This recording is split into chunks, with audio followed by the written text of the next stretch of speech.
ध्यानं मूलं गुरोर्मूर्ते पूजा मूलं गुरोर्पादं मंत्रं मूलं गुरोर्वाक्यं मोक्षं मूलं गुरोर्कृपः.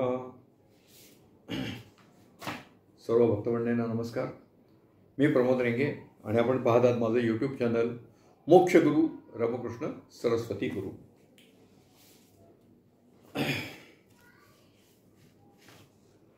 या माझ्या चॅनलवरचा आज मी आपल्याला हा वाटतं 95वा व्हिडिओ करत आहे. आणि या व्हिडिओमध्ये नाशिकमधले एक भक्त बा चौधरी, आनंदराव बाबूराव चौधरी यांचा एक अनुभव सत्संग प्रकाशन पुणे यांनी प्रकाशित केलेल्या श्री गुरुदेवांच्या आठवणी पुष्प 22मध्ये हा प्रसिद्ध झालेला आहे.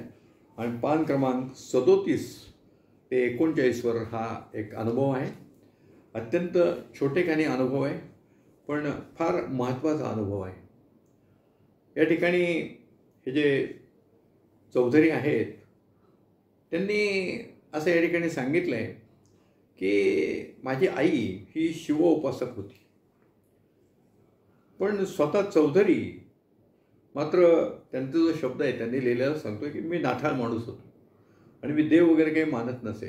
देव वगैरे काही मी मानत नसे. आणि दुसरं म्हणजे आमच्या घरात 18 विश्व दारिद्र्य होतं.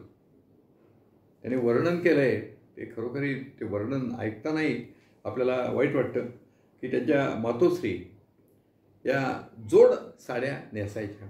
जोड साड्या म्हणजे काय असतात की 90 साडी असेल तर ती एक साडी फाटलेली असते, तो फाटलेला भाग कापायचा, दुसरी जी साडी असेल ती साडी याला लावायची आणि मग ते इस्टमन कलर टाईप जी साडी असेल ती अशी ती साडी व्हायची. मी माझ्या यशोदामध्ये लेक्चर देत असतानाही लोकांना सांगायचो की गरिबीचं जिणं आहे ते तुम्ही जर कधी जवळून पाहिलं तर तुमच्या लक्षात येईल की आपल्याकडे झोपडपट्टीमध्ये काही ठिकाणी चाळींमध्ये या ज्या राहणाऱ्या महिला आहेत या अशा जोड लावलेल्या साड्या नेसतात. तर ती फॅशन नाही आहे. सध्याच्या महिला फॅशन म्हणून ते करतील हा भाग वेगळा आहे, पण फॅशन नाही. त्यांच्याकडे पैसेच नसायचे. आणि आपण ज्या घरातले जुने कपडे देऊन भांडी घेतो अशा ज्या साड्या कुठेतरी विकत मिळतात त्या साड्यांमधनं ही मंडळी अशा साड्या नेसत असतात. गरिबीचे चटके हे आपल्याला अनुभवावे लागतात तेव्हाच कळतात. हे मी स्वतः बघितलेलं आहे, अनुभवलेलं आहे, त्यामुळे मला माहिती येते. त्यांनी जे वर्णन केलं आहे म्हणून मी हे सांगितलं. ते मी आमच्या लेक्चरमध्ये पण सांगायचो यशदात की गरिबीची जाण असू द्यात. जी गरीब माणसं आहेत त्यांना तुम्हाला सरकारी कर्मचाऱ्यांनी मदत केलीच पाहिजे असा माझा तिथं आग्रह असायचा. तर हा जो भाग त्यांनी मेन्शन केला आहे की 18 विश्व दारिद्र्य होतं, तर खरोखरीच या ठिकाणी त्यामुळे ते म्हणले आमच्याकडे हा परमेश्वर बघत नाही, मग आम्हाला काय करायचं परमेश्वराची, अशी भावना बऱ्याच लोकांची असू शकते, होते, हे खरं आहे. पण या ठिकाणी ते वाचन करत असत. आणि स्वामी विवेकानंदांची पुस्तकं वगैरे त्या ठिकाणी वाचायचे. एक शिवानंद म्हणून स्वामी होते, त्यांचंही त्यांनी पुस्तक वगैरे वाचलं होतं. शिवाय त्यांना योगासन करण्यावर त्यांचा एक विश्वास होता. आणि हे पुस्तक वाचल्यानंतर त्यांच्या असं लक्षात आलं की गुरुशिवाय काही पर्याय नाही आयुष्यात, गुरुशिवाय काही मोक्ष वगैरे मिळणार नाही आहे. हे रस्तोरस्ती बाबा वगैरे असतात, पण ते काही मोक्षगुरू आहेत का, त्यांच्याकडे आपण जाऊन काय मिळणार आहे आपल्याला, असं एक त्यांना वाटायचं. आणि काय असेल ते असो, त्यांच्या मनात ते तसे विचार यायला लागले. म्हणजे जरी त्यांची देव वगैरे न मानण्यावर श्रद्धा होती तर देखील हे विचार त्यांच्या मनात आता यायला लागले. आणि हे आल्यानंतर त्यांनी एकदा गजानन महाराजांचं 3 दिवसाचं पारायण केलं. नवनाथांचा ग्रंथही वाचला. पण थोडीशी अध्यात्माची आवड त्यांना निर्माण व्हायला लागली. आणि आपल्याला गुरु मिळायला पाहिजे असं त्यांना वाटायला लागलं. आणि 1984 साली गुरुपौर्णिमेच्या आधी 8 एक दिवस त्यांना पहाटे 4-4:30 वाजता एक स्वप्न पडलं. आणि त्या स्वप्नात औदुंबराच्या वृक्षाखाली भगवं वस्त्र धारण केलेली एक जटाधारी मूर्ती त्यांच्या डोळ्यासमोर आली आणि म्हणाली, तू नगरला ये. ती मूर्ती काय म्हणाली, तू नगरला ये. हे स्वप्न त्यांना दुसऱ्या दिवशी पडलं आणि तिसऱ्या दिवशी पडलं. सलग 3 दिवस त्यांना हे स्वप्न पडलं की तू नगरला ये. आता यांना हे कळे ना की नगरला ये म्हणजे काय म्हणतात ते, काय नगरला म्हणजे कुठं जायचं. आता नगर हा जो 3 अक्षरी शब्द आहे तो बऱ्याच ठिकाणी नगर असतात, तर आपण जायचं कुठं. आणि नेमकं ते ज्या कंपनीत काम करत होते, सिमेन्स अशी काहीतरी कंपनी होती, त्या ठिकाणी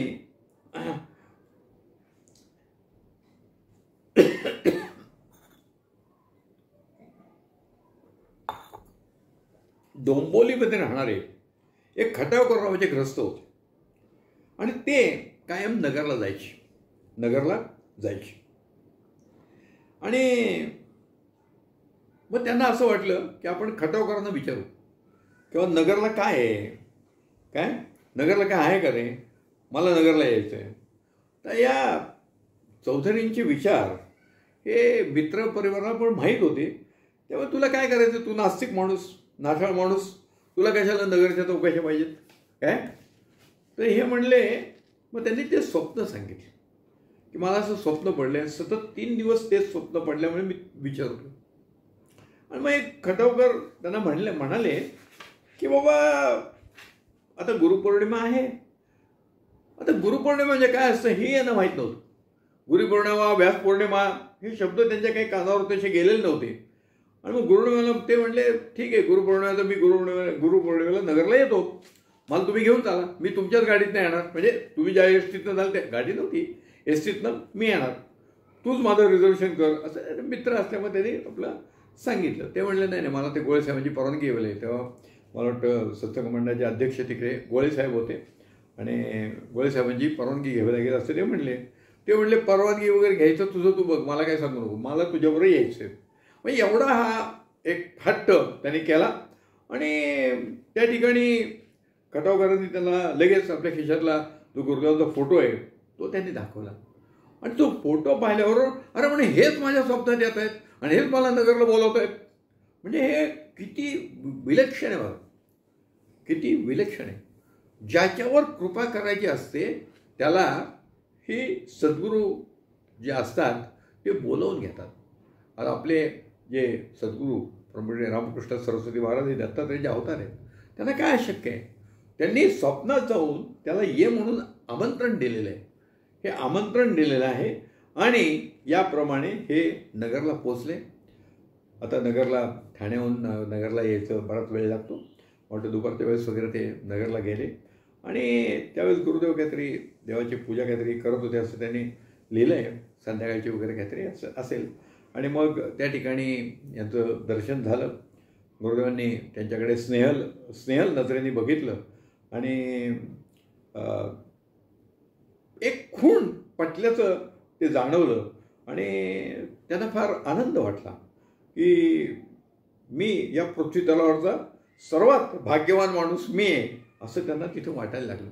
बघा, स्वप्नात जे दर्शन झाले ती स्वप्नातली मूर्ती त्या नगरला प्रत्यक्ष तिथं आहे आणि त्यांच्या चरणावर त्यांना डोकं ठेवायला मिळालं.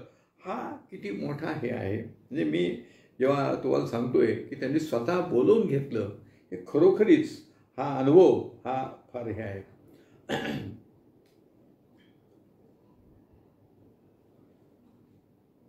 त्या ठिकाणी त्यांना पदस्पर्श देखील मिळाला आणि या ठिकाणी एक वेगळ्याच शरीरात त्यांच्या हे झाल्या.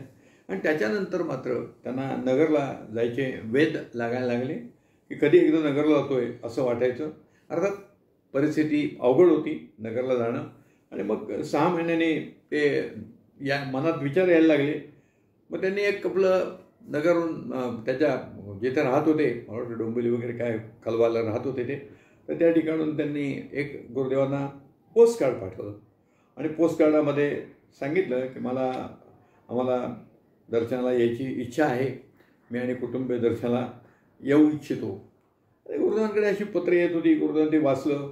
त्याच्यानंतर ते सहकुटुंब दर्शनाला गेले आणि मग त्यांनी सांगितलं मी चौधरी, आम्ही ठाण्याहून आलो आहे तर ते म्हणले, अरे तुझं पत्र मिळालं आहे मला, तुझं पत्र पोचलेलं आहे हां. आणि मग त्यांनी म्हणजे यांना खूप आनंद झाला. काय मध्ये बघा, गुरुदेवांना आपलं पत्र मिळालं आहे हे ऐकून देखील त्यांना बरं वाटलं. मी मागे सांगितलं, आमच्या गुरुदेवांची तीव्र स्मरणशक्ती आहे. कोण पत्र पाठवतंय, काय करतंय, कोणी पत्रात काय लिहिलं हे सगळं त्यांना माहीत असायचं. आणि जेव्हा ते बोलून दाखवायचे तेव्हा ते समोरच्या भक्ताला हा एक विलक्षण आनंद होत असे.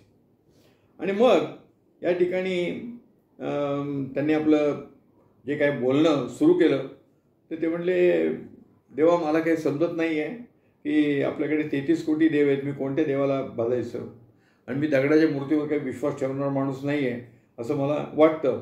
काय तर आता मी आपल्यालाच देव मानलेला आहे आणि या देहाला आपल्या चरणाशी ठेवलं आहे, या देहाचं तुम्हाला काय करायचं ते तुम्ही ठरवा. सद्गुरूंनी पोट हसत त्याला उत्तर दिलं की मूर्तीबद्दलची तुझी मतं चुकीची आहेत. काय त्यांनी स्वतःच्या हाताने त्यांना अवतरणिका दिली आणि अवतरणिका दिली आणि म्हणजे स्नान झाल्यावर याचं वाचन करत जा. ते म्हणले, मी काय उपास करू का? तर ते म्हणले, ठीक आहे गुरुवार कर. उपासना काय करू? ते म्हणले, तू शिवोपासक आहे तर शिवाची उपासना कर, ओम नमः शिवाय हा जप कर.